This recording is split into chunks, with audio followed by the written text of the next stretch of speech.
Hola, buenos días. Bienvenidos Sharon, Carlos, Iván. En un momentito comenzamos.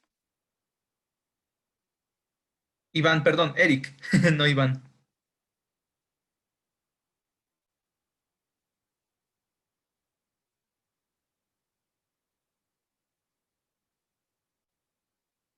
Ay, creo que le di clic a algo que no debía darle clic. Disculpen ustedes.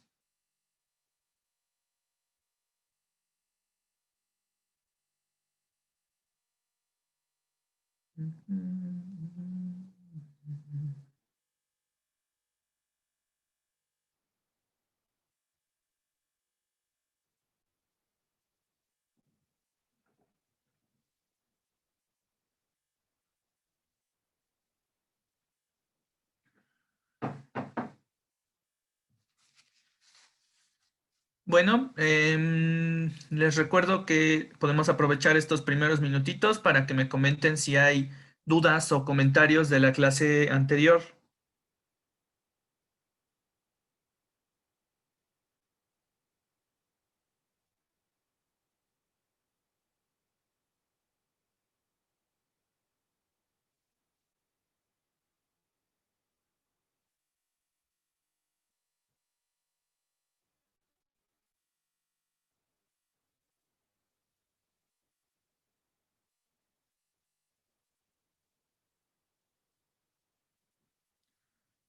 Ok, un minutito más.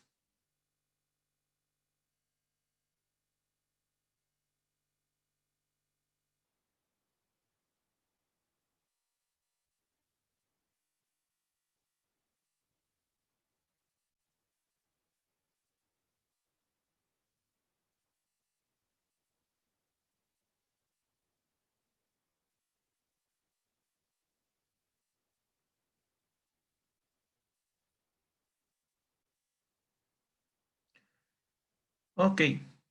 am, bueno, vamos a comenzar. Vamos a comenzar, como siempre, pues diciendo qué vamos a ver hoy, etcétera.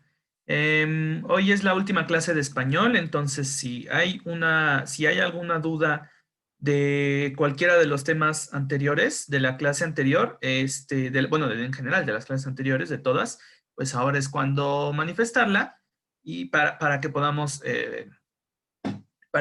revisarlo antes de pasar a la siguiente parte del temario, que es literatura, ¿vale? Mm, bueno, ¿qué temas vamos a ver hoy? Hoy vamos a ver temas, digamos, un poquito más variados, un poquito menos, un poquito menos específicos que en la clase pasada, digamos, pero que sin embargo son muy importantes, ¿vale? Vale, bueno, ¿qué vamos a ver hoy? Vamos a ver primero los textos funcionales. ¿Qué son los textos funcionales? ¿Cuáles son? ¿Para qué sirven? ¿Y qué onda con ellos, ¿no? Vamos a ver el circuito de la comunicación, que ya lo hemos mencionado en clases pasadas, pero ahora lo vamos a ver, digamos, de una forma más detallada, ¿no? Antes nada más mencionamos algunos de sus elementos.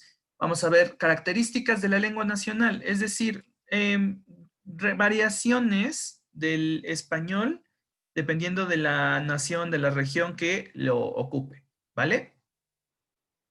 Entonces, bueno, vamos a empezar con unas preguntas de reflexión.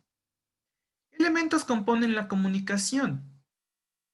Ya hemos mencionado algunos, ¿no? Ya hemos mencionado en las clases anteriores. ¿Se acuerdan? ¿Qué elementos de la comunicación hemos mencionado durante las clases anteriores?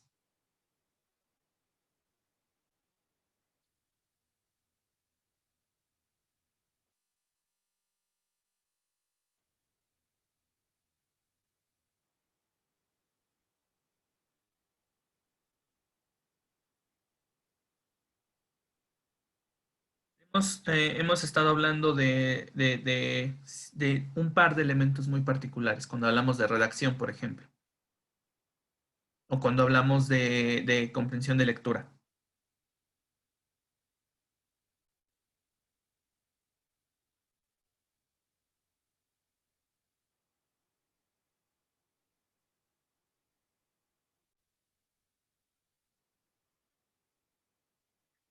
¿no? Bueno, hemos estado hablando del emisor y el receptor y el mensaje, ¿vale? Hemos mencionado, pues, que en un circuito de comunicación, una persona emite un mensaje y otra persona lo recibe, ¿no? Pero la comunicación es algo más compleja que esto, porque en un circuito de comunicación, en un ciclo de comunicación, intervienen muchos más factores, además de la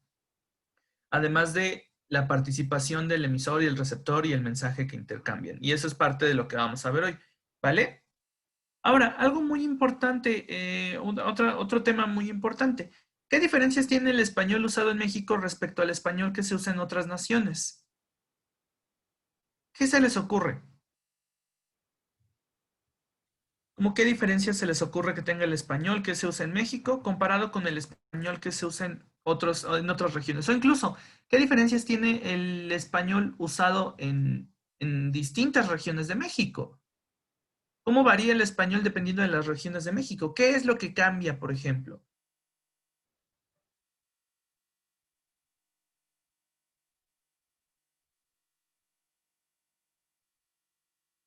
Veamos. Bienvenido, Eduardo.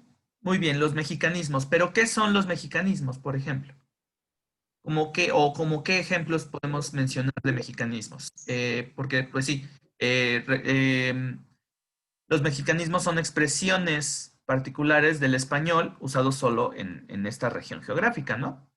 Pero, por ejemplo, ¿qué tienen de diferente respecto a otros, respecto al español que se usa en otros lugares?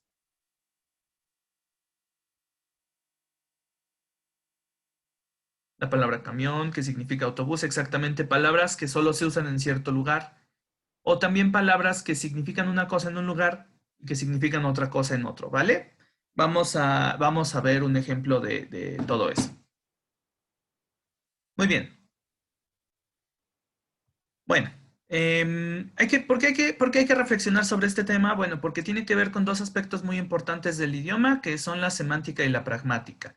Que, digamos, son aspectos muy importantes pues, de toda lengua y son, digamos, los dos grandes campos de la lingüística. Pero bueno, antes vamos a pasar al primer tema, que es un tema de un orden completamente práctico, algo que podemos nosotros ver o emplear, usar en la vida real, ¿vale? Que son los textos funcionales.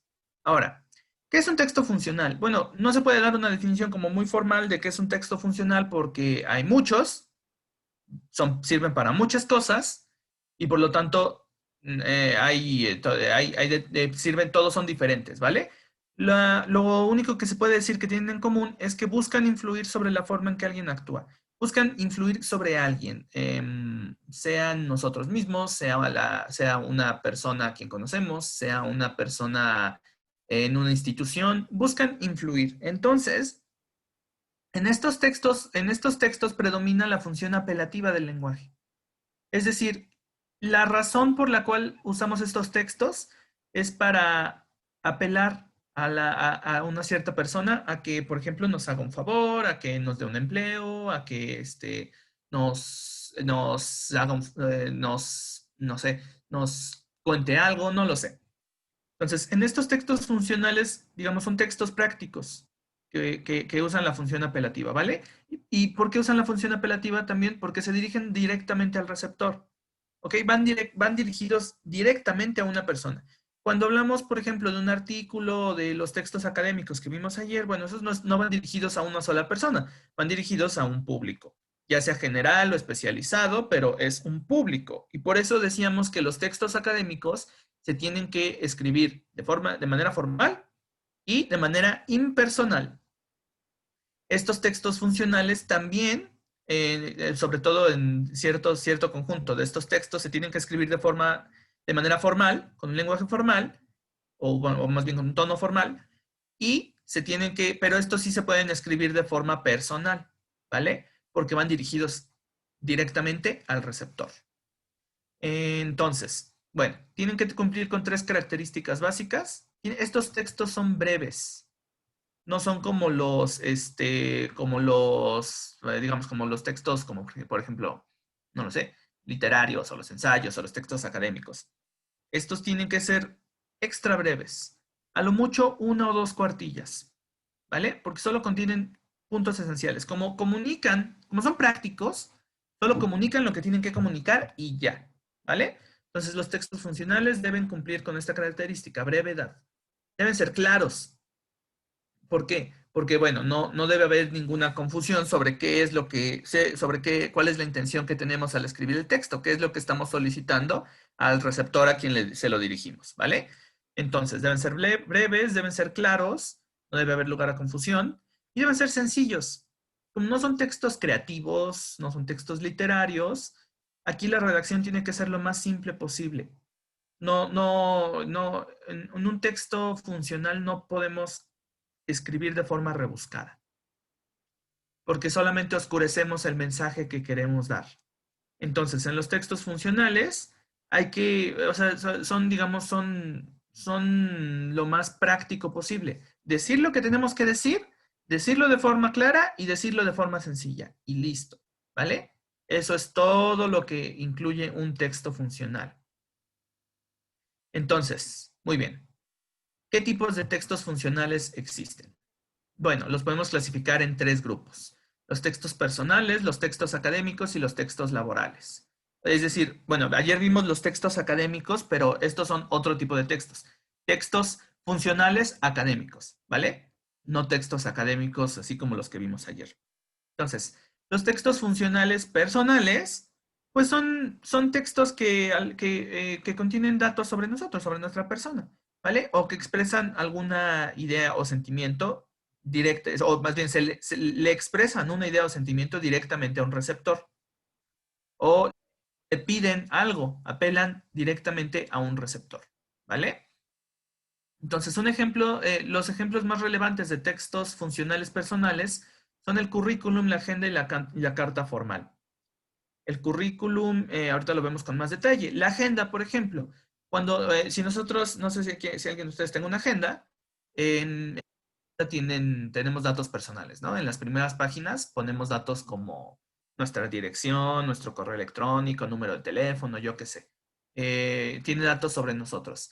Y la agenda pues está separada por fechas, por meses, días, etcétera. Y ahí podemos poner nuestras reuniones, clases, eventos, yo qué sé, ¿no? Citas con el doctor, lo que sea. Entonces, todos esos datos pues son personales, ¿no? Solo tienen sentido para nosotros. Y bueno, por lo general también las agendas tienen secciones de notas. Y pues ahí en las notas también podemos escribir pequeños mensajes personales, ¿no? Entonces, estos textos, ay, no vi que estaban en la sala de espera. Changos. Ok, los admití. Ok, muy bien. Bienvenidos, Axel y Brenda. Disculpen si me tardé en admitirlos. No vi que estaban en la sala de espera. Perdonen. Muy bien. Bueno, tipos de... los textos personales contienen datos sobre nosotros mismos, ¿vale? El currículum, la agenda y la carta formal. Por ejemplo, en la carta formal expresamos una petición personal o expresamos una idea personal que la comunicamos, ¿no? En teoría, las cartas van dirigidas directamente a la persona, al receptor, y solo las puede leer el receptor, no una tercera persona, ¿vale? Ok, ahora, los textos funcionales académicos, o en vez de académicos deberíamos llamarlos escolares para que no haya confusión. Un segundito. Ahí. Vamos a cambiarle el nombre por escolares para que no haya confusión con los textos que vimos ayer. Escolares. Ok. Textos funcionales escolares. Estos solamente bueno, estos son para fortalecer nuestro aprendizaje, para consolidar, para ayudar a la memoria, para ayudar al estudio, etcétera, ¿no? Entonces, de estos textos no los vamos a mencionar mucho, porque ya los hemos visto, ¿no? Entre ellos se encuentran mapas conceptuales, cuadros sinópticos, mapas mentales y apuntes. El apunte es un tipo de texto, ¿no? Y es un tipo de texto escolar, porque solo tomamos apuntes en ese contexto. No hay, y los apuntes tienen una razón de ser específica solo dentro de ese contexto, ¿vale? Solo dentro del contexto de la escuela, que es ayudarnos a aprender algo. Entonces, los apuntes son un tipo de texto funcional escolar.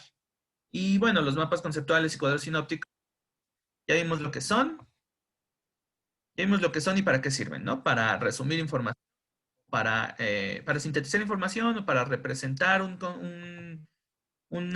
tema complejo. Entonces, los textos escolares solo nos sirven en ese contexto, ¿no? Y quizá los más importantes, que son los textos funcionales laborales. Y estos, como les digo, son textos muy variados. En los textos laborales podemos encontrar todo, bueno, se les llama también sociales o laborales, pero bueno, aquí les vamos a llamar solo laborales. Se ajustan a necesidades muy, pero muy, muy variadas, ¿vale? Y por lo general tienen que ver con instituciones de gobierno o instituciones privadas, como instituciones que nos dan empleo o solicitudes al gobierno o documentos que circulan dentro de las propias instituciones públicas o privadas, ¿vale? Y aquí hay una gran variedad de documentos. Tenemos la solicitud de empleo, la carta poder, el memorándum, oficios, actas, carta, ¿cómo se llama esto? Ay, se me fue el nombre.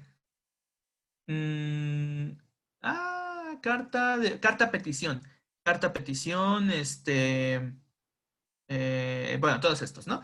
Los vamos a ver más o menos. Bueno, vamos a ver los más importantes y a mencionar, bueno, vamos a mencionar los menos importantes y luego a ver más detalladamente las características de los más importantes, ¿vale? Entonces, bueno, los escolares nos los vamos a saltar porque ya los hemos explicado. Y bueno, los apuntes, aunque no los tenemos que explicar, todos sabemos que es un apunte. Otra cuestión es cómo tomar buenos apuntes, ¿verdad? Pero bueno, eso no nos concierne ahorita.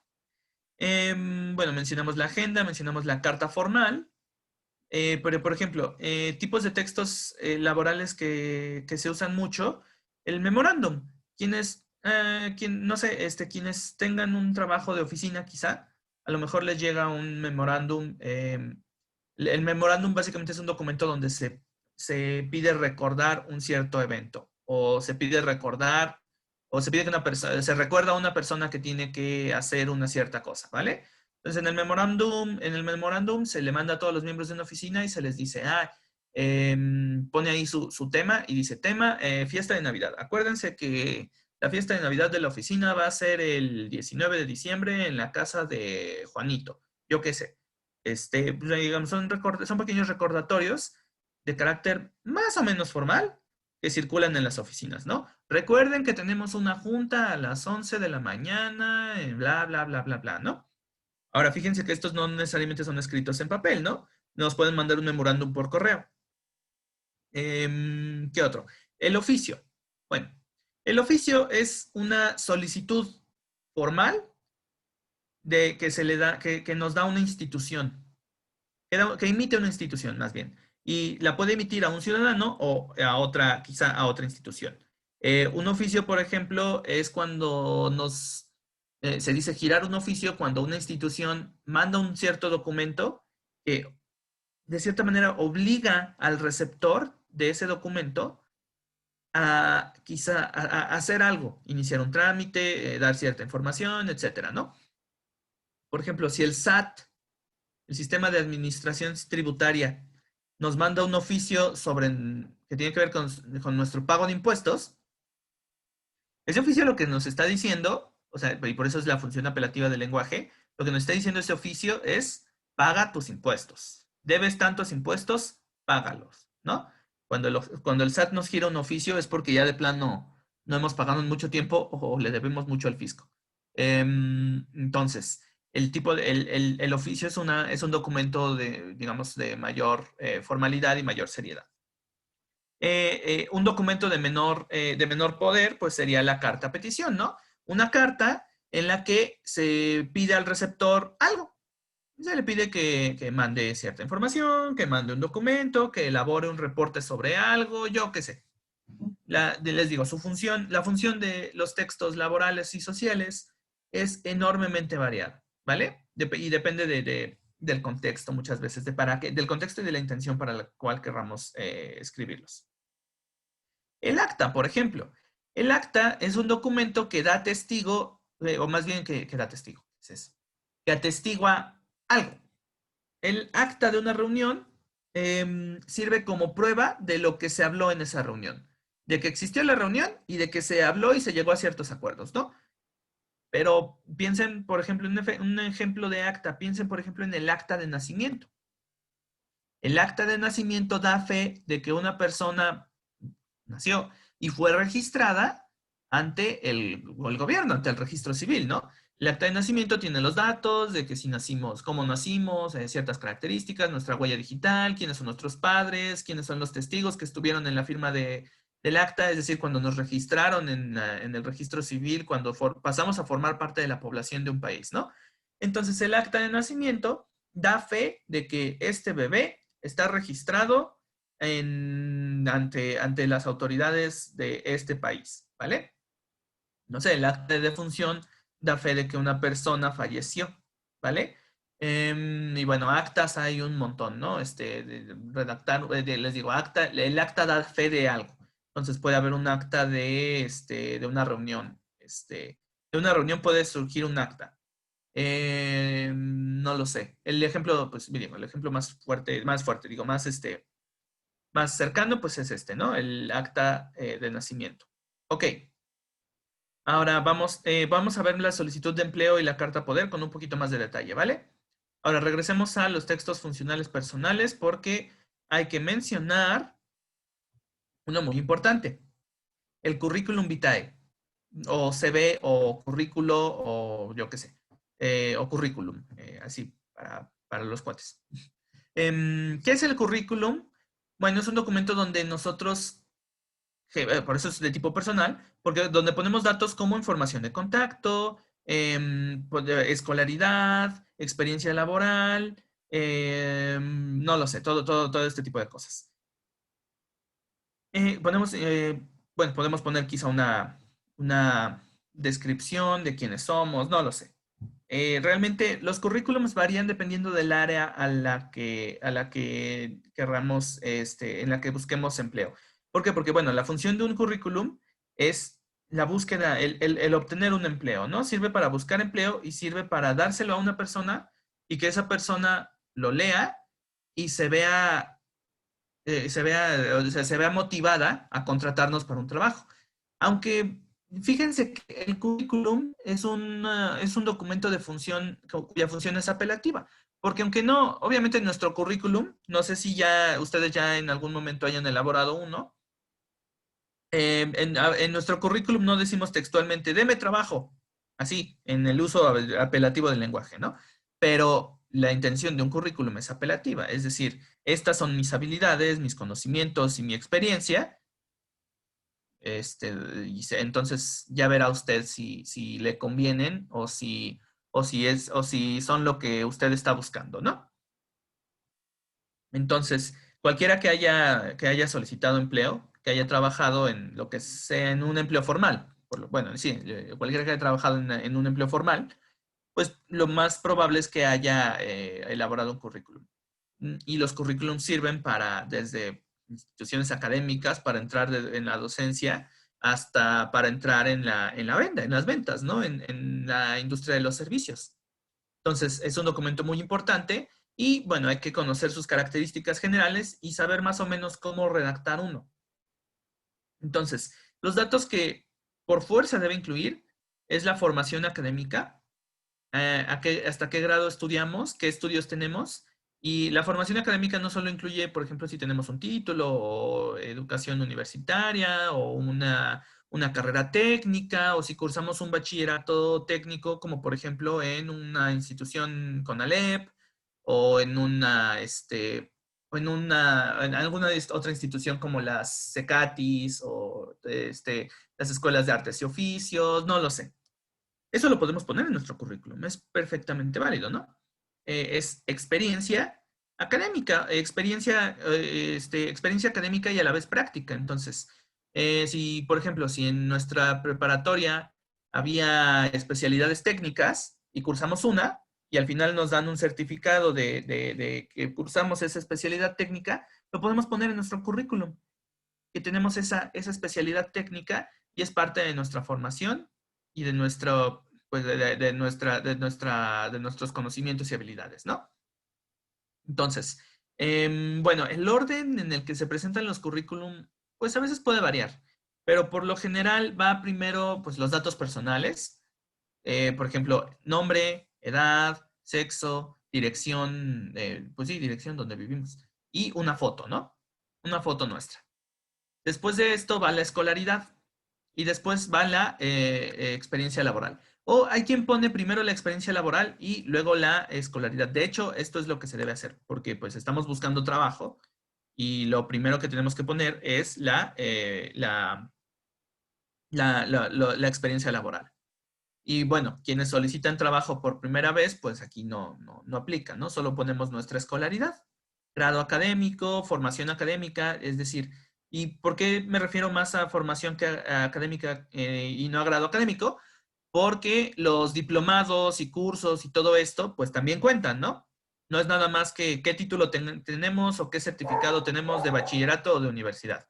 Es también los diplomados y cursos que hemos llevado en alguna institución académica, ¿vale? Desarrollo profesional o experiencia laboral. Aquí ponemos los trabajos que hemos tenido y en orden cronológico. Esto es muy importante, ¿no? Tenemos que poner primero los trabajos más recientes y luego los trabajos anteriores.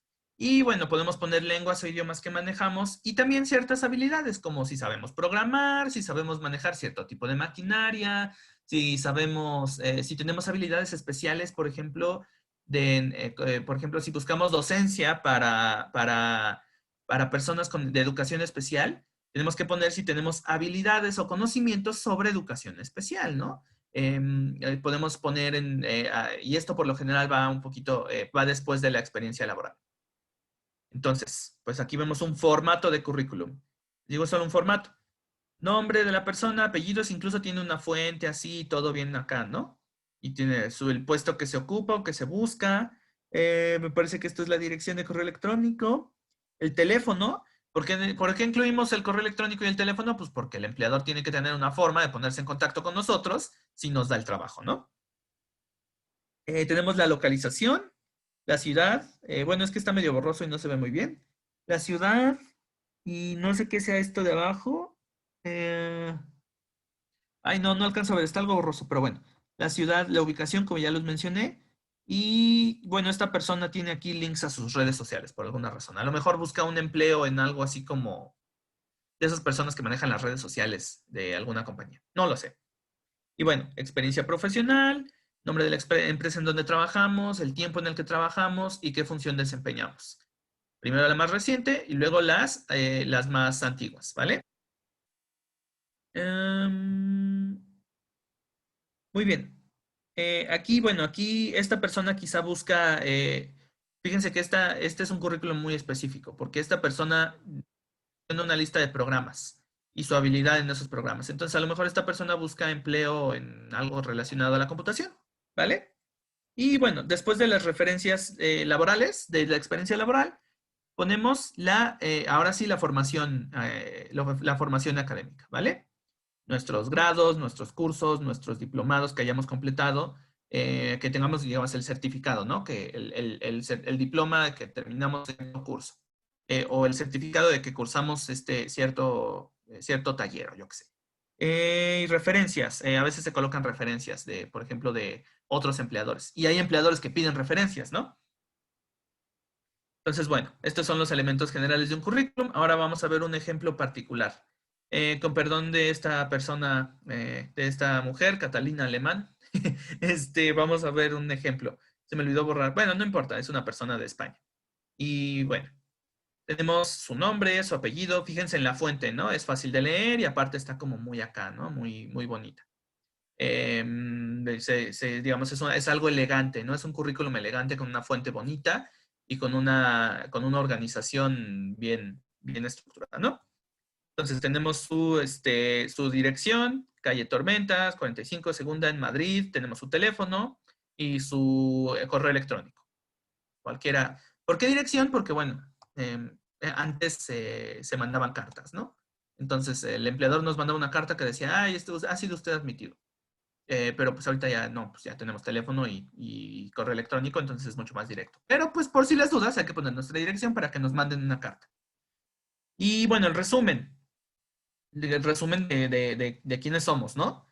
Quiénes somos y qué hacemos, ¿no? Trabajadora social con experiencia en educación, en los últimos años especializada en atender a mujeres embarazadas con bajo nivel de ingresos y con hijos adolescentes a su cargo, experta en el manejo de situaciones de trabajo con jóvenes en situación de riesgo.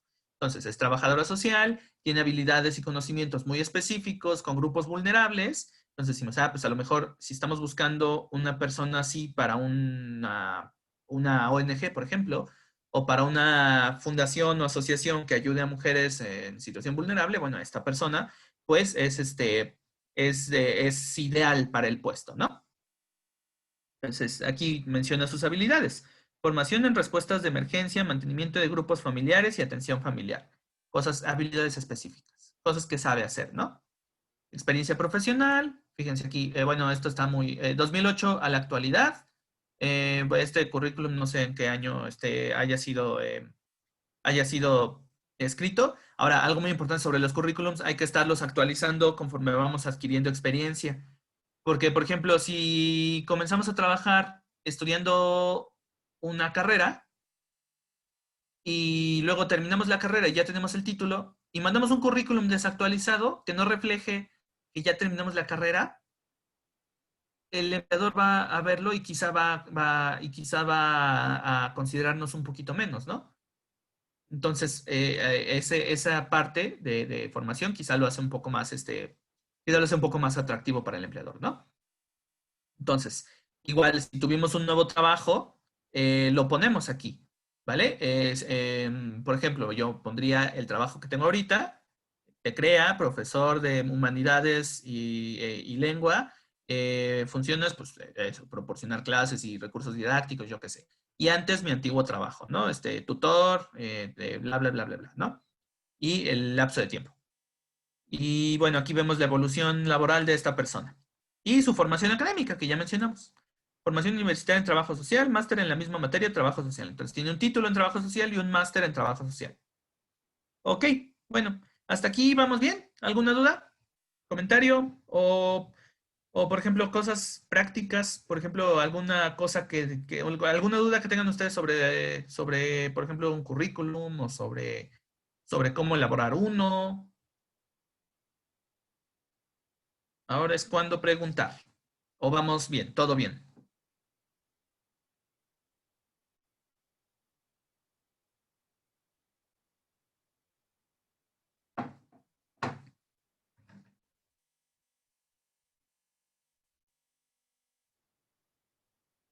Todo bien, muy bien, todo bien, todo bien. Perfecto. Bueno, entonces, gracias a esta persona. Ok, un documento, bueno, ya pasamos del currículum a los documentos laborales. Un documento de tipo laboral, que es la solicitud de empleo. Digamos, otro documento muy práctico, ¿no? Ahora, ¿qué es la solicitud de empleo? Bueno, una solicitud de empleo es un simple formulario, ¿vale? Lo llenamos con nuestros datos y se lo mandamos a un empleador. Y ya. Y los datos que tiene, pues son los más relevantes, los que más le importan a la persona que nos va a emplear. Las solicitudes de empleo comúnmente se entregan junto con el currículum, ¿vale? Entregamos, bueno, este formato lo suelen vender en las papelerías, por ejemplo. Entonces es muy fácil de conseguir una y no tiene, y bueno, tienen una estructura definida, ya son formatos hechos previamente, entonces no hay mucho que decir sobre ellos, no hay mucho que estudiar sobre ellos. Simplemente conseguimos uno, lo llenamos y lo mandamos a la persona que queremos que nos dé un trabajo, junto con currículum. Ah, tenemos un comentario. Dice, tener un currículum actualizado te puede servir por si no eres la mejor opción en un empleo, puede que tener otro mejor. Sí, exactamente. Es decir, si no actualizamos nuestro currículum, puede que no nos consideren como la mejor opción en un empleo, ¿no? Y si un empleo no es adecuado en cierto tiempo, cuando obtenemos más experiencia laboral, puede que ya nos den un mejor trabajo con la experiencia que obtuvimos y que pusimos en nuestro currículum actualizado, ¿vale? Entonces sí, es muy importante actualizarlo siempre. Y bueno, pueden encontrar montones de sitios y montones de tips sobre cómo hacer un currículum atractivo. Pero los datos básicos son estos que mencionamos. Entonces, bueno, la solicitud de empleo, datos más relevantes. Aquí vemos una fotografía, por ejemplo, el nombre, datos personales, ciertos documentos, estado de salud y hábitos personales. Esto por ejemplo, si buscamos un trabajo manual, pues tenemos que poner nuestro estado de salud para saber qué trabajos nos pueden poner a hacer. Datos familiares, que para tener referencias y escolaridad, qué estudiamos, ¿no? Les digo, esto lo pueden comprar en la papelería y ya nomás lo llenan con sus datos. Y bueno, no todos los empleos la piden, algunos sí. Y hay empleos que piden una solicitud redactada, o sea, que les redactes por qué quieres trabajar en ese lugar. Hay ciertos, hay algunos, bueno, varía, ¿no? Pero pues en general es este formatito. Ahora, otro tipo de documento social, laboral, la carta poder. ¿Por qué lo mencionamos? Porque pues es un documento importante. La carta poder literal le otorga poder de tipo legal a una persona para actuar en nuestro nombre. Es decir, con una carta poder podemos hacer que una persona haga cosas como trámites o retiros en el banco o yo qué sé, por nosotros, ¿vale? Se le delegan derechos o responsabilidades. Si nosotros no podemos estar presentes físicamente debido a, no sé, a distancia, debido a enfermedad o yo qué sé, pues redactamos una carta poder y le otorgamos esa responsabilidad o ese derecho a una persona con quien previamente nos pusimos de acuerdo y otorgamos cierta comprobación de que somos nosotros quienes le damos el poder a la persona que nos representa. Por ejemplo, si nosotros, si le queremos dar el poder de retirar, o por ejemplo, de rentar una casa a un representante, bueno, tenemos que poner que nosotros, la persona, nosotros, nuestro nombre con cierta, bueno, aquí dice DNI porque este es un ejemplo de España, pero nosotros, no, de Perú, perdón, pero nosotros pondríamos nuestra INE, ¿no? Con INE, bla, bla, bla, que tenemos que decir que estamos en pleno uso de facultades físicas y mentales, que no nos está manipulando nadie para darle ese poder a otra persona. Otorgo poder a la persona con igual su identificación para que haga lo que sea que queramos que haga. Por ejemplo, arrende, perdón, arrende o arriende.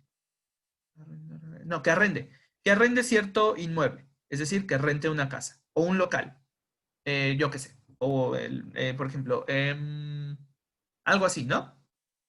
Entonces, ese local lo vamos a quizá a pagar nosotros la renta, pero no vivimos en el lugar donde está, entonces le decimos a una persona, te doy una carta poder y tú vas y lo arriendas y yo pago la renta, pero tú eres, digamos, la persona que hizo el proceso, ¿no?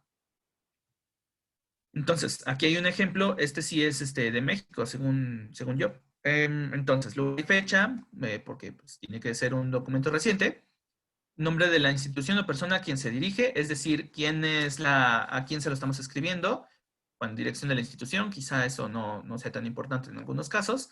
Y aquí ya ponemos yo, la persona, por ejemplo, ponemos nuestro nombre con número de identificación nacional, ponemos aquí la identificación de nuestra INE, otorgo a la persona que le vamos a otorgar el poder con identificación nacional, bla, bla, bla, el número de su INE, absoluto poder para que en mi nombre pueda recoger el cheque número, bueno, esta es una carta poder para recoger un cheque, bla, bla, bla, bla, bla, el número del cheque emitido a mi favor. La persona a quien le damos el poder tiene que entregar este documento junto con las pruebas de que somos nosotros quienes le otorgamos el poder en el banco, ¿vale? Y bueno, de cuánto es el cheque y bla, bla, bla, ¿no? Y dice aquí abajo algo muy importante. Adjunto con este documento una copia de ambas identificaciones, la del otorgante y la del apoderado, la nuestra y de la persona a quien le damos el poder, y nosotros podemos establecer la validez del documento, ¿no? Porque pues no puede, tampoco va a ser que esa persona pueda usar este poder cuando quiera, ¿no? Hay un lapso de tiempo en el que lo puede usar. Y pues datos para aclaración, es decir, si el del banco sospecha o no le es suficiente prueba, pues nos puede llamar por teléfono y nosotros les respondemos con quizá datos adicionales para que esta otra persona pueda recoger el cheque. Ok. Y me parece que esto es todo respecto a los textos funcionales. ¿Alguna duda, comentario o pues lo que sea realmente? Porque estas son cosas muy prácticas, ¿no? Entonces, a lo mejor si tienen una duda de en qué contexto se pueden usar, pero pues bueno, la explicación lo deja muy claro, ¿no? O si quieren saber otra cosa sobre los currículum, lo que sea, díganme.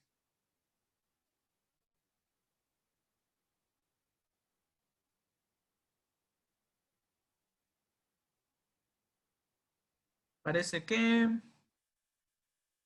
parece que todo va bien, ¿no? Todo bien. Ok, pasemos al siguiente tema. El circuito de la comunicación. Bueno, ¿qué es el circuito de la comunicación? Ya lo hemos mencionado algunos elementos de él en clases pasadas, pero ahora vamos a verlo con detalle, completo detalle, ¿vale? Entonces, la comunicación, así en general, es un intercambio de información entre dos personas. Así, siempre que intercambiamos información de la forma que sea, estamos llevando a cabo una comunicación y se establece un cierto circuito, ¿vale? Esto sin importar cómo sea la comunicación, sin importar qué es lo que digamos, sin importar quiénes sean las personas que se comunican, siempre hay un circuito de comunicación, ¿vale? Entonces, se intercambian mensajes, se intercambia información entre una persona llamada emisor y receptor, ya lo hemos mencionado, y ¿qué es lo que intercambian? Es un mensaje codificado. Acuérdense, lo mencionamos en una de las clases pasadas, la codificación en la clase de comprensión de lectura. La codificación se refiere a el usar un código para emitir un mensaje, ¿vale? La codificación se da siempre que emitimos un mensaje. Entonces, el receptor de un mensaje, como por ejemplo en el caso de la lectura, nosotros los lectores, decodificamos ese mensaje. Acuérdense que decodificar consiste en descifrar e interpretar, ¿vale? Entonces, y bueno, cuando logramos descifrar e interpretar el mensaje, para continuar el circuito, respondemos con un mensaje propio, ¿vale? Y al responder con ese mensaje propio, lo que es, se inicia otra vez un nuevo ciclo, se vuelve a iniciar un nuevo ciclo porque nosotros de ser receptores pasamos a ser emisores, ¿vale? A este fenómeno se le llama retroalimentación. Entonces, en un circuito de la comunicación, siempre hay un intercambio de papeles entre emisor y receptor, y la retroalimentación es cuando del mensaje recibido, bueno, basados en el mensaje recibido, emitimos un mensaje diferente, ¿no? De ser receptores nos convertimos en emisores y cuando nos responden, de ser receptores, de ser emisores nos convertimos en receptores, bla, bla, bla. Es una relación dialéctica. Ok, bueno, ¿cuáles son los elementos? Bueno, los que ya mencionamos. Emisor y receptor producen y codifican el mensaje y reciben e interpretan el mensaje, ¿no? El mensaje como tal es la información que se transmite. Y fíjense que el mensaje puede ser muy variado, ¿no? Puede ser un mensaje hablado, puede ser un mensaje escrito, puede ser un mensaje en lengua de señas. Esto varía de acuerdo a dos características que tienen todos los mensajes. Tienen que tener, tienen que estar, más bien, tienen que usar un código y tienen que viajar a través de un canal, ¿vale? Esto no lo hemos visto en las clases anteriores. Bueno, el código sí lo hemos mencionado. El código es un conjunto de símbolos con el que se comunican el emisor y el receptor. Y ambos tienen que poder entender el código para que haya comunicación. Lo vimos, ¿no? Vimos dos ejemplos de textos en ruso y en japonés. No se entienden porque no sabemos qué representan los caracteres, no sabemos cuál es el sentido, el significado de los símbolos y por lo tanto no sabemos, no conocemos el código. Y si un emisor y un receptor no conocen o no usan el mismo código, no van a poder ni siquiera descifrar y mucho menos interpretar el mensaje. Piensen en estas situaciones en las que los espías, ay, ando tirando mi vaso sobre la computadora. Vamos a ponerlo muy lejos de aquí. Piensen en estas situaciones en las películas en las que los espías mandan mensajes, o bueno, los militares en general en una guerra, eh, mandan una, mandan mensajes cifrados, ¿no? Mandan mensajes secretos, con códigos distintos al código que usamos todos en nuestra vida cotidiana, ¿no? Quien recibe ese código lo descifra y ya tiene, por ejemplo, sus órdenes, lo que sea, ¿no? No sé si han visto una película que se llama, ¿cómo se llama? ¿Cómo se llama? El Código Enigma, sobre el matemático Alan Turing y cómo descifró los códigos que usaban, bueno, cómo descifró, cómo logró, por decirlo así, hackear, o bueno, más bien un mejor término es cómo logró descubrir la forma en la que funcionaban los códigos, la máquina de códigos de los nazis, la máquina Enigma. La máquina Enigma lo que hacía era que codificaba las comunicaciones y cambiaba los códigos de forma aleatoria cada cierto tiempo. Entonces, los militares alemanes enviaban un mensaje, la máquina Enigma le cambiaba el código y quien lo recibía también los códigos de quizá ese día y decodificaba el mensaje. Y para que no se descubrieran, y esto también lo hacían los aliados, los británicos, los gringos, los rusos, etcétera, ¿no? A lo mejor si se descubre un mensaje, y se intenta decodificar usando códigos anteriores, ya no se puede porque el código ya cambió.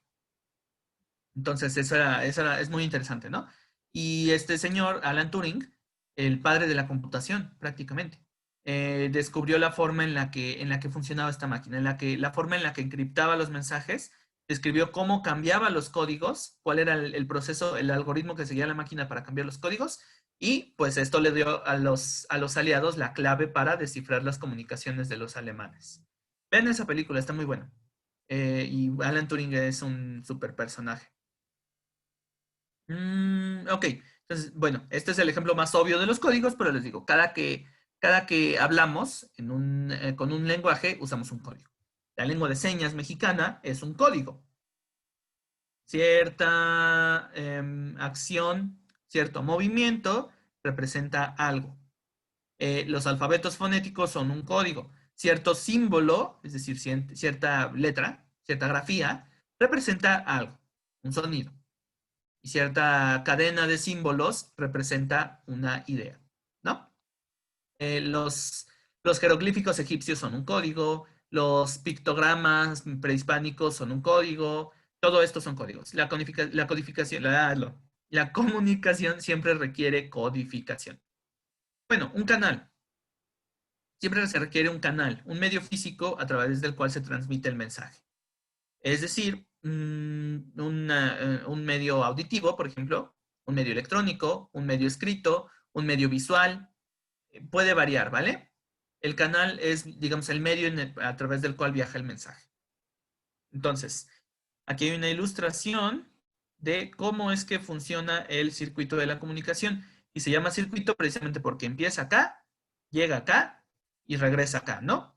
El emisor codifica el mensaje, el receptor lo decodifica, es decir, lo descifra y lo interpreta, y le responde al emisor codificando otro mensaje que luego el emisor tiene que decodificar. Si alguna vez han escuchado la frase o jugado teléfono descompuesto, se refiere a esto.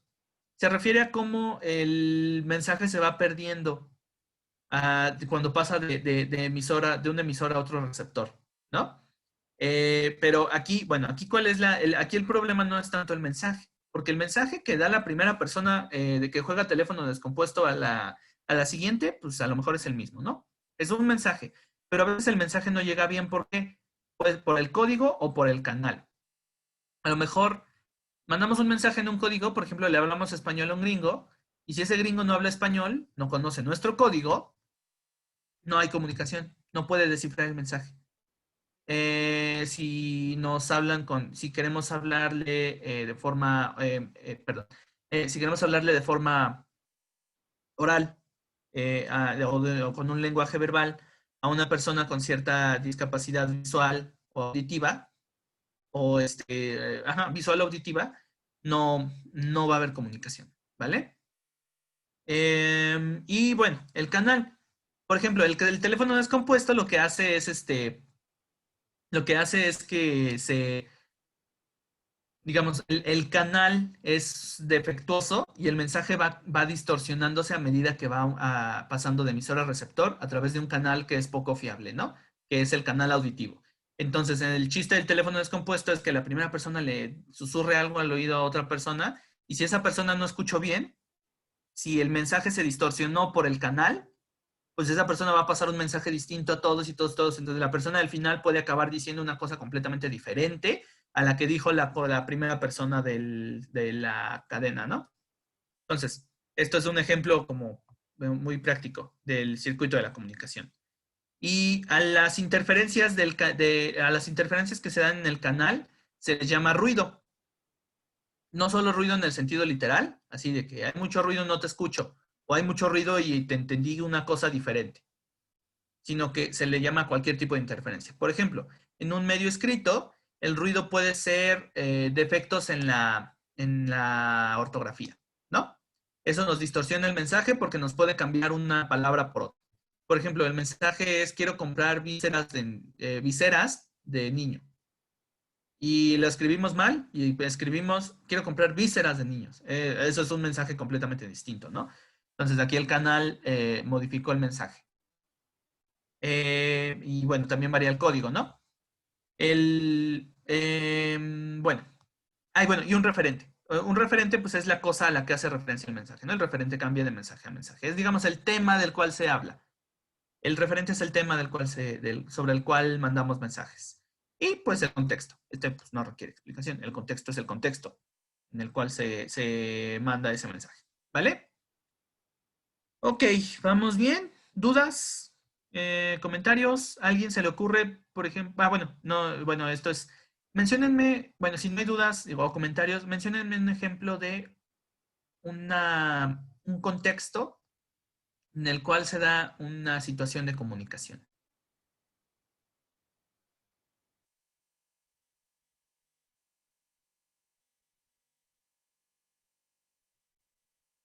Un contexto en el cual se da este circuito de emisor, receptor, mensaje, bla, bla, bla.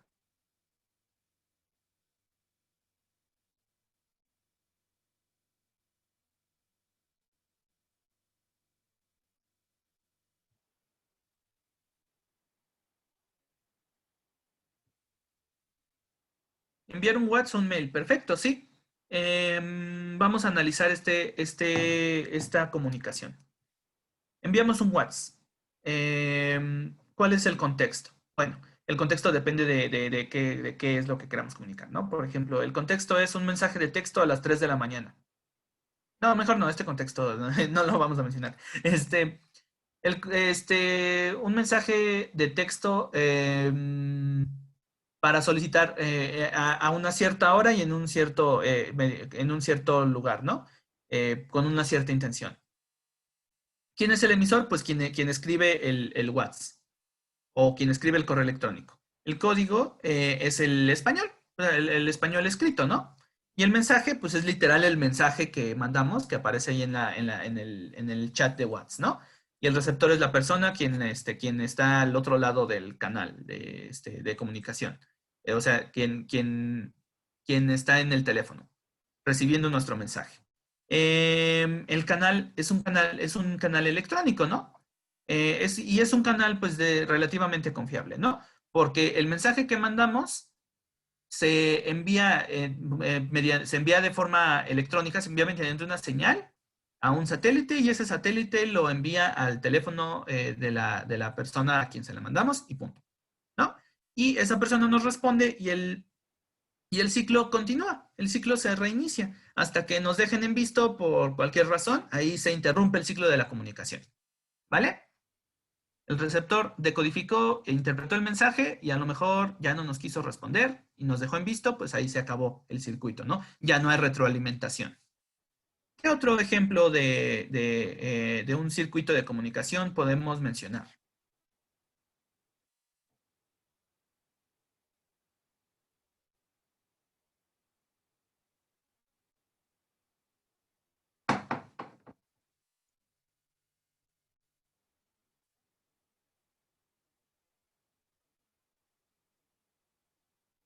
Sí, cuando los dejan en visto pueden decirle a la persona que los deje en visto, denme retroalimentación.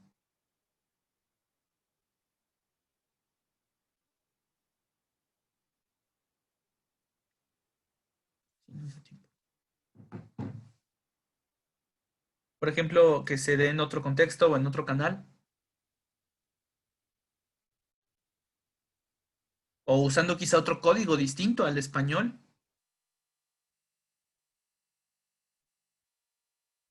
Piensen quizá en un lenguaje no verbal o en un lenguaje no escrito.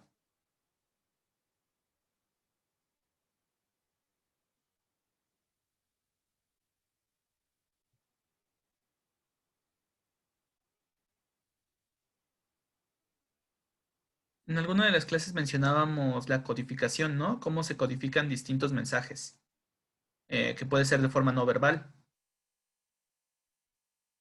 Porque bueno, lo que sea escrito y hablado es verbal, es comunicación verbal, ¿vale? Expresa acciones.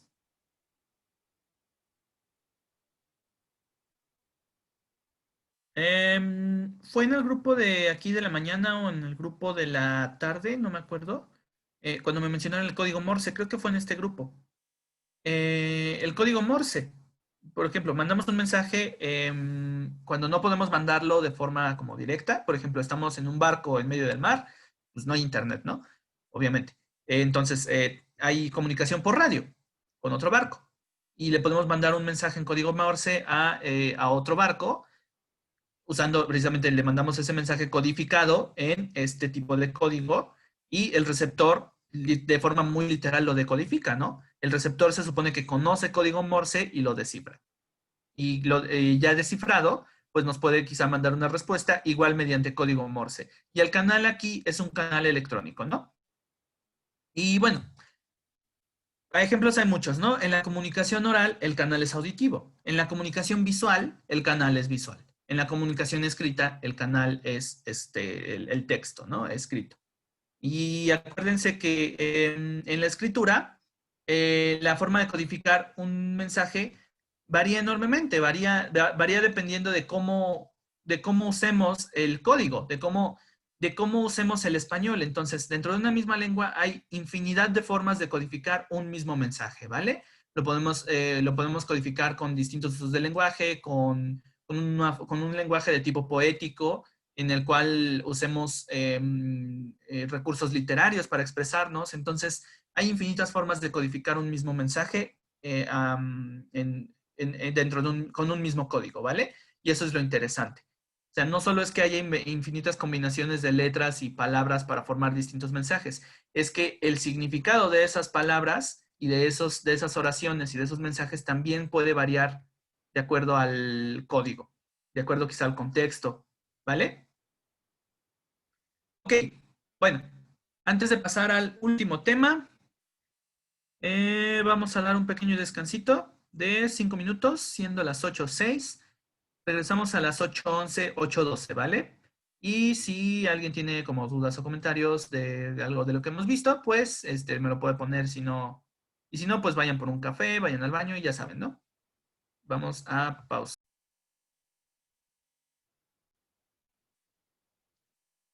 ¿Quién ya regresó y quién nunca se fue? Ah, aquí anda Eduardo,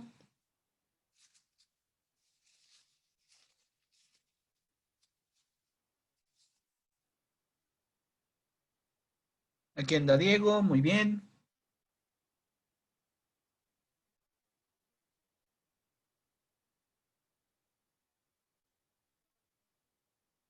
Aquí anda Carlos, aquí anda Sharon, muy bien. Ok, bueno, ok, muy bien, bueno, vamos a continuar. Ok, bueno, déjenme ponerle en pantalla completa otra vez. Bueno, ahora vamos a analizar un poquito el uso del español de acuerdo, bueno, en ciertas regiones, ¿vale? En particular, pues en la región que nos compete, en México, pero lo vamos a analizar de una forma un poco más seria, un poco más, bueno, un poco más formal. Lo vamos a analizar usando ciertos conceptos de la lingüística, ¿vale? Vamos a usar ciertos conceptos de la lingüística para explicar variaciones con las que quizá todos estemos familiarizados, ¿no? Entonces, lo primero que vamos a explicar es la familia, qué es una familia de palabras o bien familia léxica. Una familia léxica es un conjunto de palabras que derivan de una misma raíz. Básicamente es eso. Es decir, tenemos una palabra base que sirve de, que se va, digamos, a partir de la cual se van creando nuevas palabras cuyo significado remite a esa palabra raíz, ¿vale? Entonces, por ejemplo, podemos poner panadero, panadería, panificadora, panecillo, panqué. Todas ellas derivan de la palabra pan, ¿no? Pan en general, ¿no? Un cierto alimento. El panadero es la persona que hace pan. La panadería es el lugar donde se vende pan. La panificadora es el lugar donde se hace pan. El panecillo es un pan, pero chiquito. El panqué es un tipo de pan, pero no lo sé, pero dulce o yo qué sé, ¿no? Pues, un panqué es un panqué, pero es un tipo de pan. Entonces, todas estas familias derivan de una misma raíz y su significado también, en consecuencia, está ligado al significado de la palabra de la cual provienen, ¿no?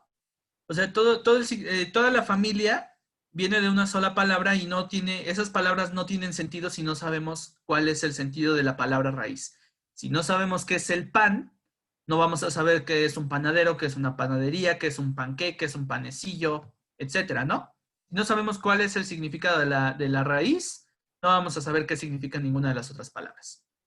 ¿Y por qué mencionamos esto en el español mexicano?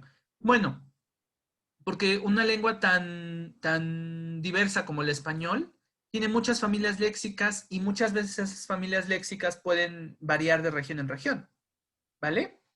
Pensemos, por ejemplo, que en México hay palabras que usamos aquí que son palabras derivadas del español antiguo, del español de España, que allá no usan, ¿no? Vamos a ver algunos ejemplos muy puntuales. Por ejemplo, ¿eh?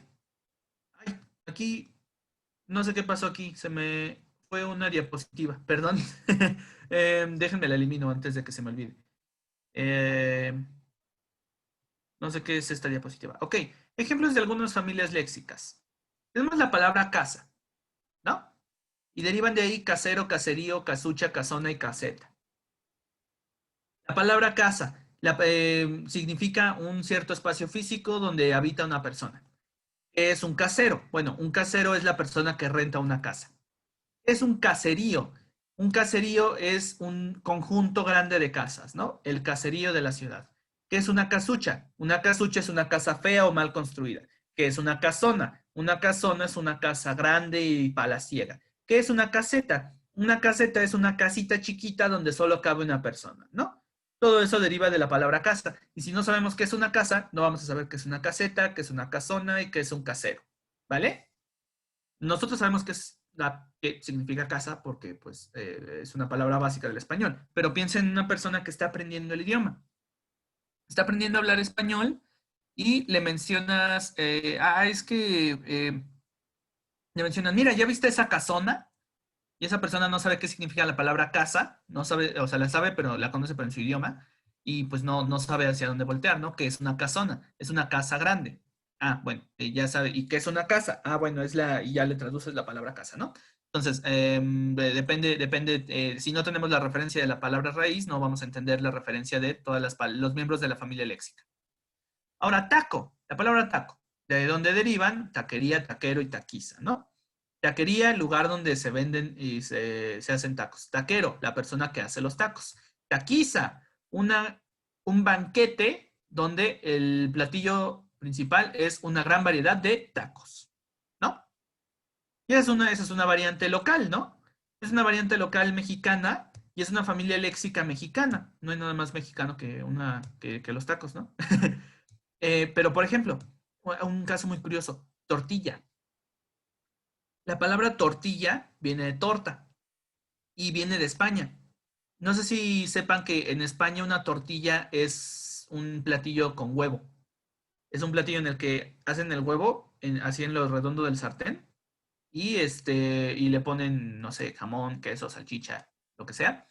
Y a eso en español le llaman tortilla, ¿vale? Nosotros le llamamos precisamente tortilla española. Es como pues sí, literal una tortilla de huevo, ¿vale? Tortilla española.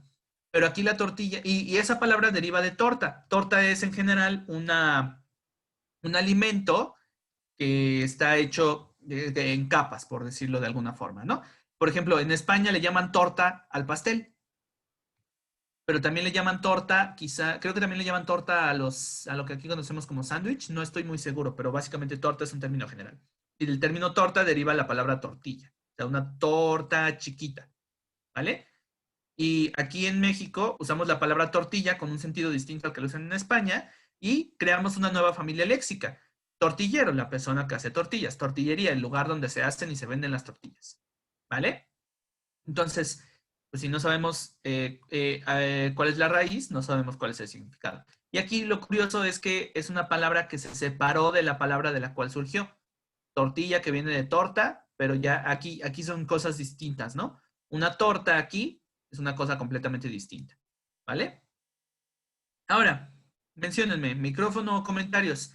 Ejemplos de palabras que formen familias léxicas. Mencionen cuál es la raíz y mencionen las palabras derivadas que se les ocurren.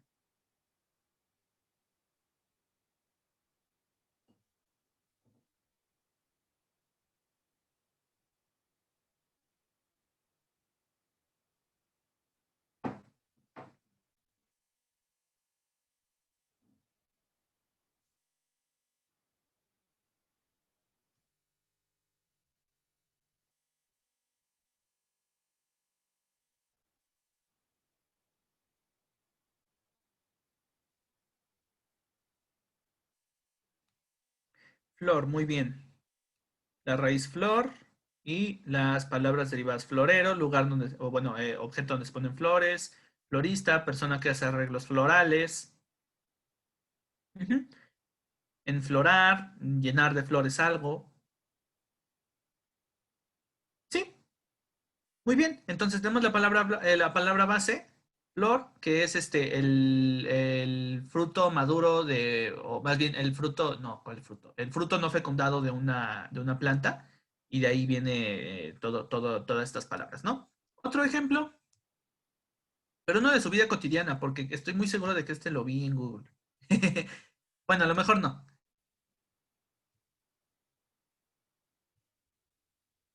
Un ejemplo de la vida cotidiana. Así, cualquier familia léxica con la que estemos familiarizados.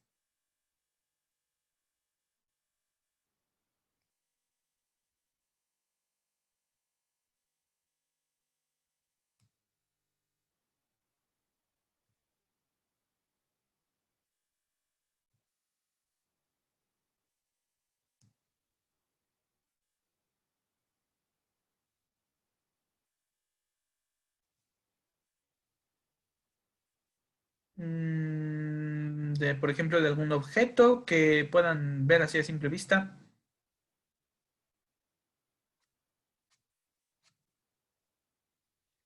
Ok, chocolate, la palabra raíz. Azul, ajá, azulado. Tenemos la palabra raíz, que es un sustantivo, y podemos quizá de ahí sacar adjetivos, ¿no? Ahora, algo importante, los superlativos y los diminutivos no cuentan como palabras distintas, ¿vale?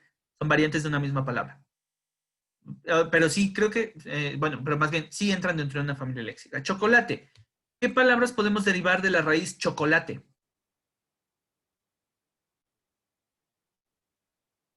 Adjetivos, sustantivos o verbos.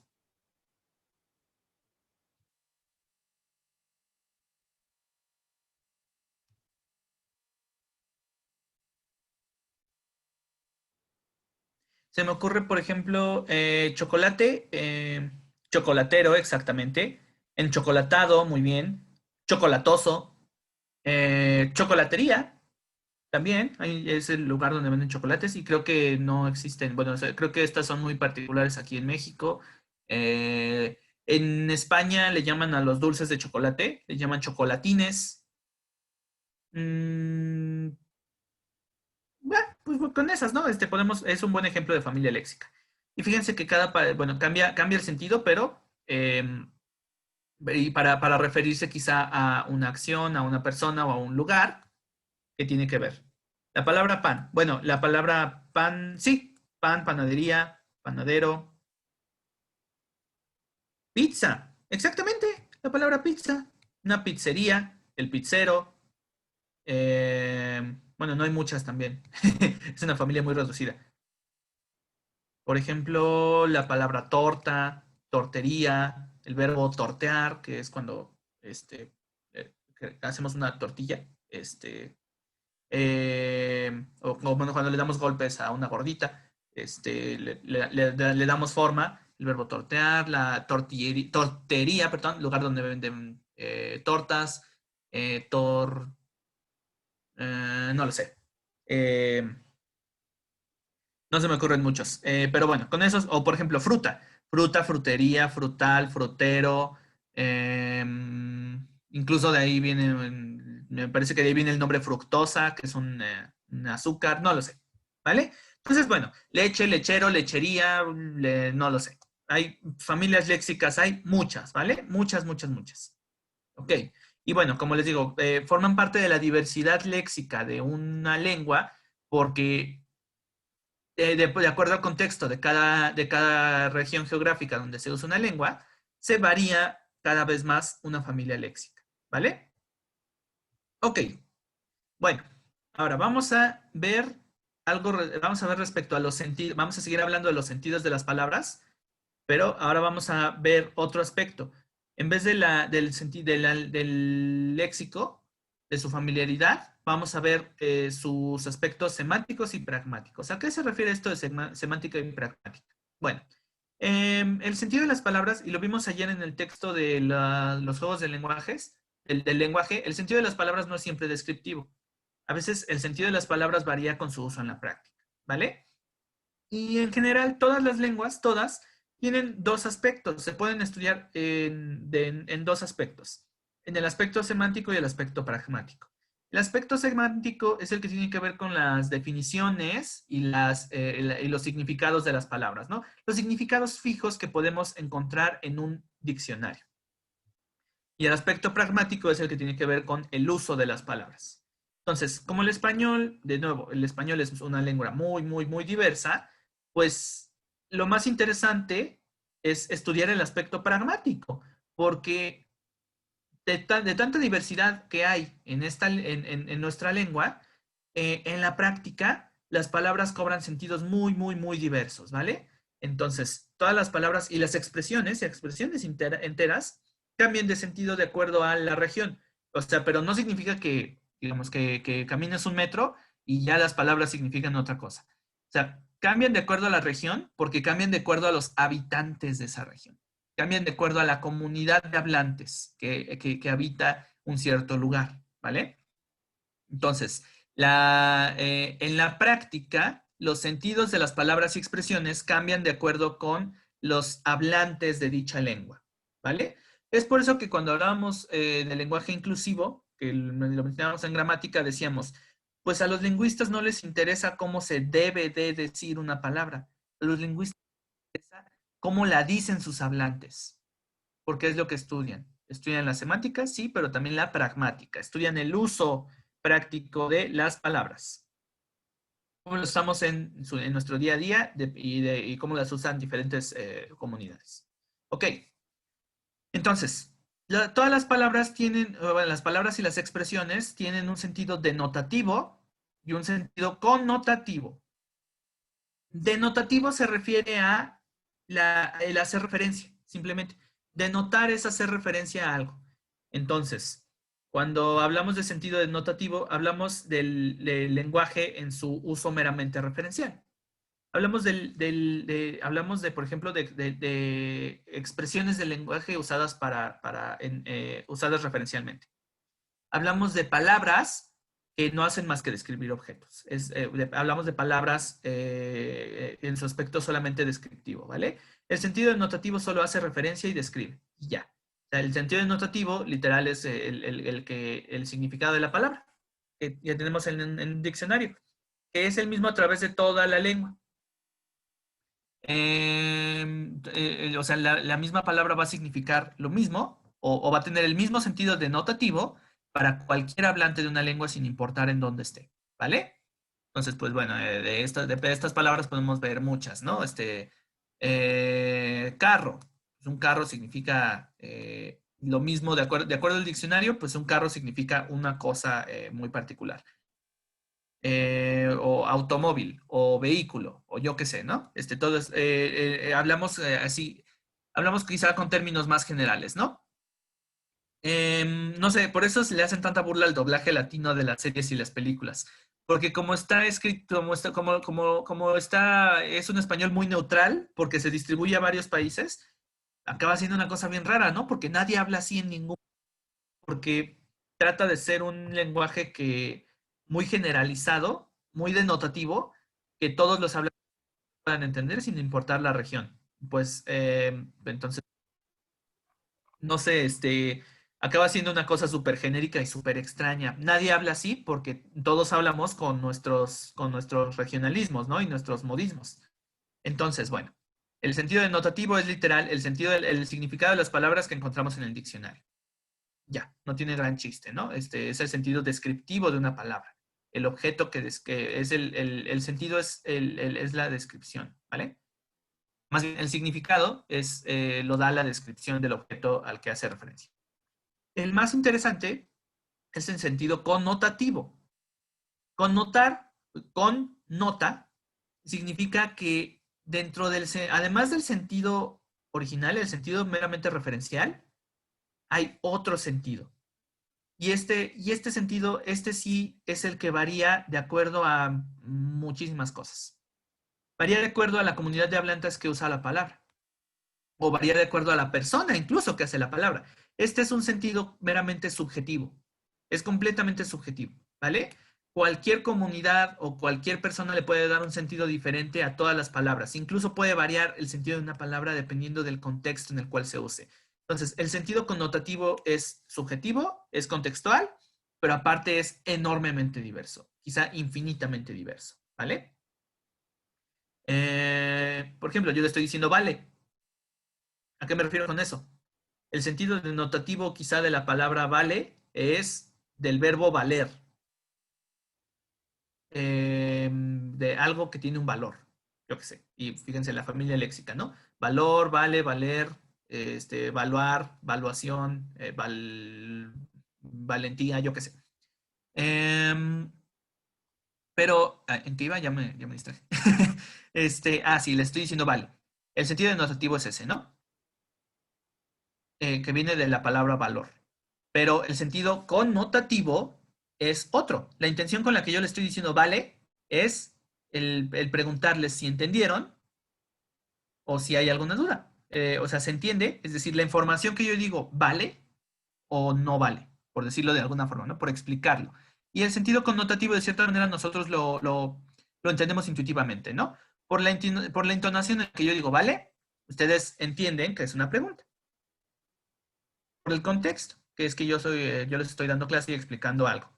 Entonces, el sentido connotativo varía de acuerdo a infinidad de situaciones, ¿vale? Otra vez, ¿vale? Puede variar dependiendo del contexto o de la intención de quien la usa. Por ejemplo, en la literatura nos encontramos con que las personas que escriben obras literarias juegan con el sentido de las palabras, con el sentido connotativo. Y esto es parte del ejercicio creativo de la escritura, ¿vale? Y ahí ahora que lo menciono ya me doy cuenta de cuánto uso esa palabra. Em, entonces, el sentido connotativo puede depender del uso creativo que le da un autor en la literatura a una palabra. Y esto es muy interesante porque las mismas palabras pueden variar incluso dependiendo de quién las use y en qué contexto. El contexto quizá es una obra literaria y el autor tiene un estilo en el que usa una palabra de una cierta forma, entonces le va a cambiar el sentido connotativo a esa palabra y nos va a hacer más interesante la lectura a nosotros porque nos vamos a preguntar qué sentido tiene esta palabra, qué sentido tiene esta frase. Cambia el sentido de connotativo. No es meramente denotativo. Ejemplos. Si yo digo burro, en sentido denotativo, el burro es un animal. Pero en sentido connotativo, por ejemplo, en México, el burro es la mesa o tabla donde planchamos, ¿no? Si yo le digo a alguien en España o a alguien no sé, si yo le digo a alguien en otro país, pásame el burro, y me trae un burro, un animal, pues es porque esa persona entiende la palabra burro en un sentido connotativo distinto. El sentido connotativo de esa persona coincide con el sentido denotativo, ¿no? El burro es un animal, cruza de caballo y yegua, me parece, o caballo y mula, no me acuerdo.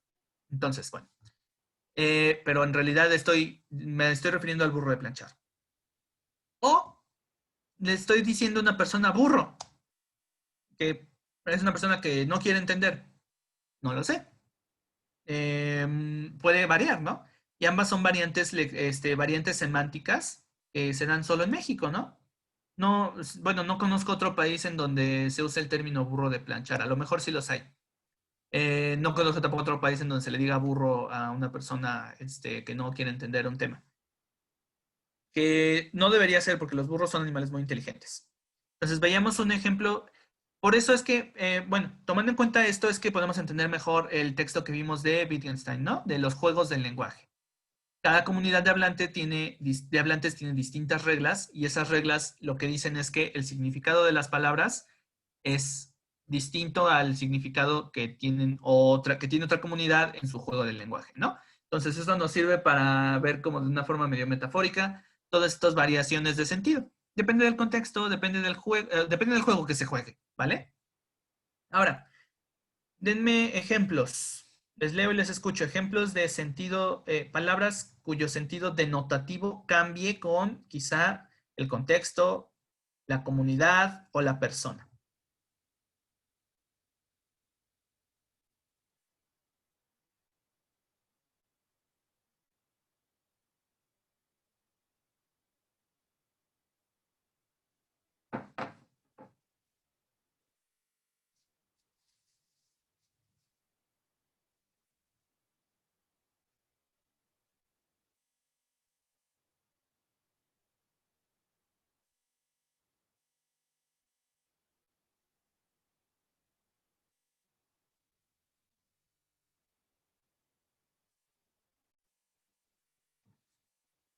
Sentido connotativo.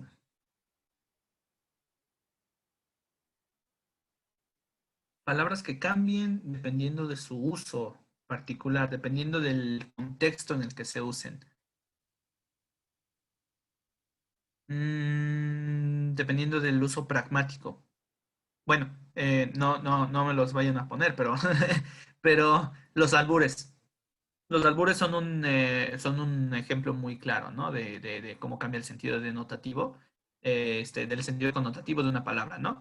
Em, a la hora de expresarnos en un albur, pues las palabras de cierta manera connotan otra cosa, que no necesariamente es la referencia directa a la que la palabra, que tiene la palabra, ¿no?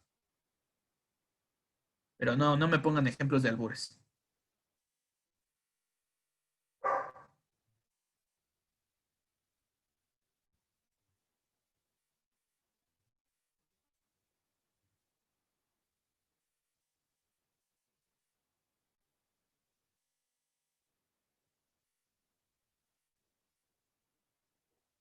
¿Nadie? Estoy seguro que conocen palabras que varían de acuerdo al contexto o a la región. Ya hemos dado algunos ejemplos.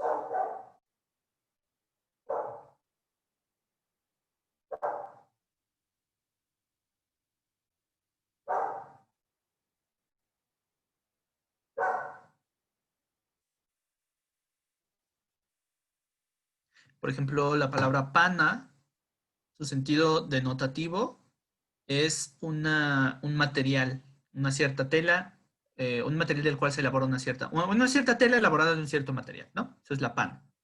Pero en Colombia o en Venezuela o en Ecuador, un pana es un amigo. Dime, ¿qué pasó, pana? Dígame, pana, ¿cómo estás, pana? No lo sé, eso es una variante regional y lo que cambia aquí es el sentido connotativo de la palabra, ¿no? Un pana es un amigo, no es una persona hecha de este material.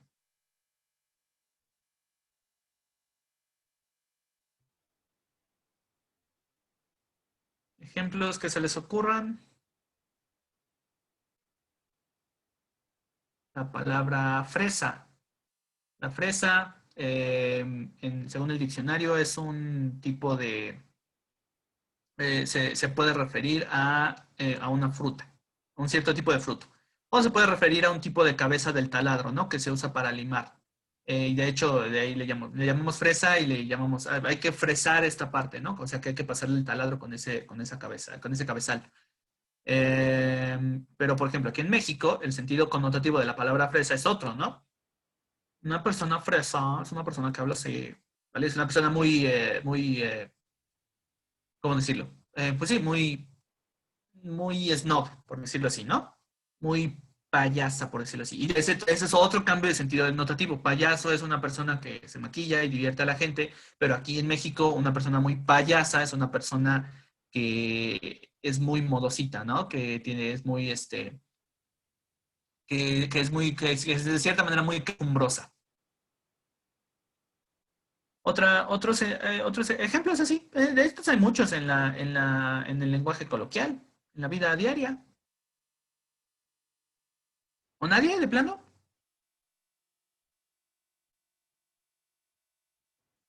¿Sí está funcionando mi Zoom?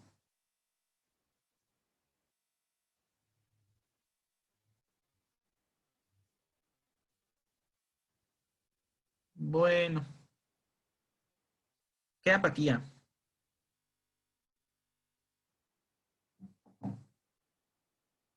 Ok, bueno, espero que con estos ejemplos pues haya quedado claro, ¿vale? Entonces, bueno, esto respecto a la lengua nacional. Bueno, así se llama el tema, pero en realidad en México hay muchas lenguas nacionales, ¿no? Y bueno, algo que hay también que mencionar es que las variantes léxicas del español se alimentan de palabras de otras lenguas. Aquí en México tenemos infinidad de palabras, bueno, no infinidad tal vez, pero muchas palabras que vienen de las lenguas originarias del país, ¿no? Vienen del náhuatl, vienen del otomí, vienen de, yo qué sé. Un comentario en el chat. Ah, bueno. Ah, sí, la palabra coger en España, ¿no? Se refiere a agarrar algo. Sí, nada más levantar algo quizá. O ir a traer algo, ¿no? Y aquí en México, pues significa una cosa completamente distinta, ¿no? Significa tener relaciones sexuales. Entonces, aquí no usamos esa palabra en la práctica, aunque la palabra signifique tomar algo, agarrar algo, traer algo, aquí en México no lo usamos porque en la práctica significa una cosa completamente distinta que no tiene nada que ver con la palabra que se usa, por ejemplo, en España, ¿no? O en otros países de Latinoamérica. En otros países de Latinoamérica no se usa este sentido para la palabra coger, ¿vale? Significa tal cual agarrar, tomar algo. Sí, exactamente. Es una variante connotativa. Ah, bueno, y les decía, el español se ve enriquecido por sus hablantes, pero también por otras lenguas que crean un mestizaje lingüístico, ¿no? En México tenemos un montón de indigenismos, ¿no? Bueno, se les llama indigenismos, pero pues ya son parte en pleno derecho del español. ¿Por qué? Porque pues fue adoptado por su comunidad de hablantes. La palabra chocolate, la palabra cacahuate, un montón de lugares, de nombres de lugares. Por ejemplo, la propia palabra México, los nombres como topónimos se les llama, Coyoacán, Tlalpan, etcétera, ¿no? Chapultepec. Todos esos son términos ya del español, pero cuyo origen no es el español de España, sino el origen viene de de las lenguas originarias, bueno, más bien la raíz viene de las lenguas originarias de los pueblos prehispánicos, ¿no? Y bueno, hay que diferenciar entre los indigenismos, que son parte en pleno derecho del español, porque, porque, pues, las comunidades indígenas, muchas adoptaron el español, ¿no? Entonces, cuando le introducen los términos de su lengua originaria, esos términos se hacen palabras de pleno derecho del español. Hay que diferenciarlos de los extranjerismos, palabras que vienen de lenguas extranjeras. Y el ejemplo más común de extranjerismo es el anglicismo, palabras que nos vienen del inglés por esta situación de globalización cultural, que bueno, lo vamos a ver en historia. Entonces, pues la palabra, por ejemplo, cuando nos gusta a alguien, usamos la palabra crush. Muchos aparatos de cocina tienen nombres que se relacionan a su nombre en inglés, ¿no? En muchos países le llaman a la televisión la TV. Bueno, no, esa sí es una traducción que sí se pertenece al español. O hay países en los que a la sala le llaman el living, del inglés living room. En Argentina creo que le llaman el living. Vamos a sentarnos al living.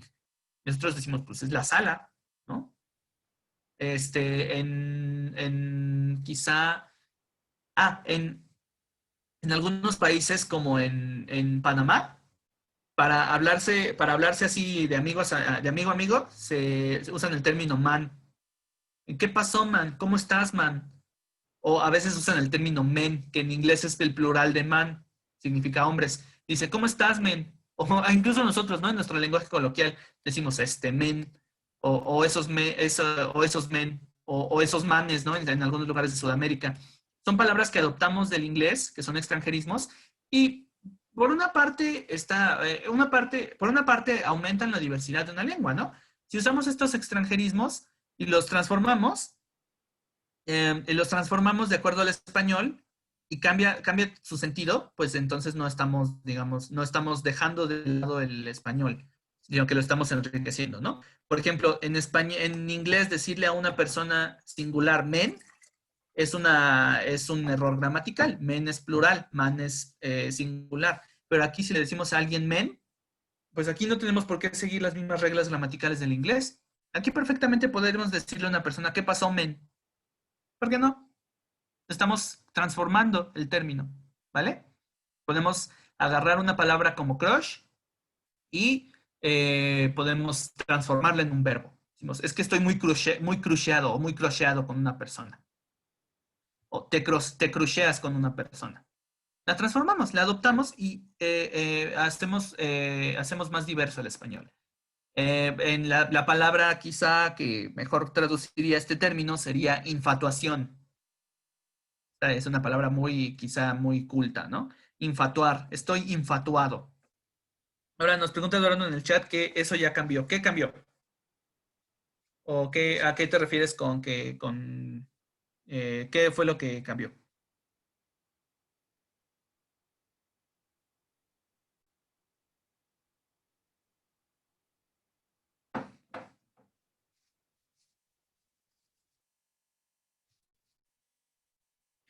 De lo que hablaba de la globalización, quizá, de los extranjerismos. Y bueno, ahí está. No todos el ejemplo más fácil son los extranjerismos, los anglicismos, ¿no? Pero también hay bueno, no sé cómo se le llama, creo que francofonismos, que vienen del francés, o germanismos, creo que vienen del alemán, pero no son muy comunes, porque no tenemos una gran relación con el francés, por ejemplo. En España sí. En España quizá sí haya más influencia del francés porque están ahí juntitos, ¿no? Entonces, quizá en el España hagan uso de palabras que vienen directamente, que vienen del francés, de extranjerismos franceses. Bueno, no entiendo la pregunta, Eduardo. Si quieres, dímela por micrófono o ponme en el chat. ¿A qué te refieres con que ya cambió?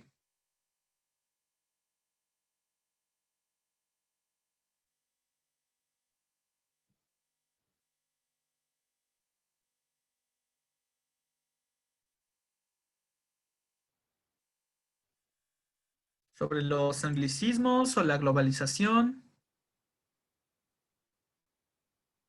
Ah, ok, el hablar de men. Pues no lo sé. Bueno, yo lo he escuchado. He escuchado que se usa en países de Sudamérica. Quizá me equivoco. Y bueno, ya en conversaciones así con amigos y así, sí escuché, no, sí he visto que cuando dices una tontería o algo muy exagerado, te dicen así, este men, así como diciendo este tipo, ¿no? ¿Qué, qué onda con este tipo? O cuando usamos aquí en México este güey, que viene de la palabra buey, ¿no? Es una, a veces le llama deformación, pero pues no siempre es el caso, ¿no? Bueno, entonces, hasta aquí con los temas de hoy. ¿Dudas, comentarios, algo? Algo, hoy terminamos unos 10 minutitos antes. Ya como ya eran los últimos temas, pues ya eran un poquito más. eh, Ya eran un poquito menos largos.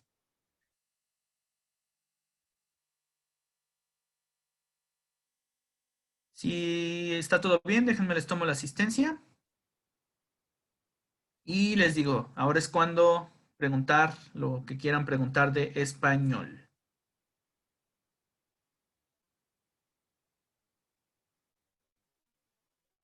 Listo, la asistencia. Y si no hay dudas, pues bueno, pausamos esto. Bueno, dejamos de compartir esto. Y pues nos vemos ahora sí ya hasta el lunes. Ya, por fin es fin de semana. Por fin podemos descansar, ¿vale? Ya no hay que levantarnos a las 7 mañana. Bueno, a lo mejor sí, pero por otras razones.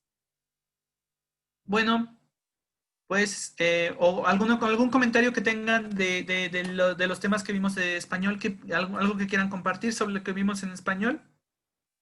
Si ya no hay dudas o comentarios, nos vemos el lunes, ¿vale?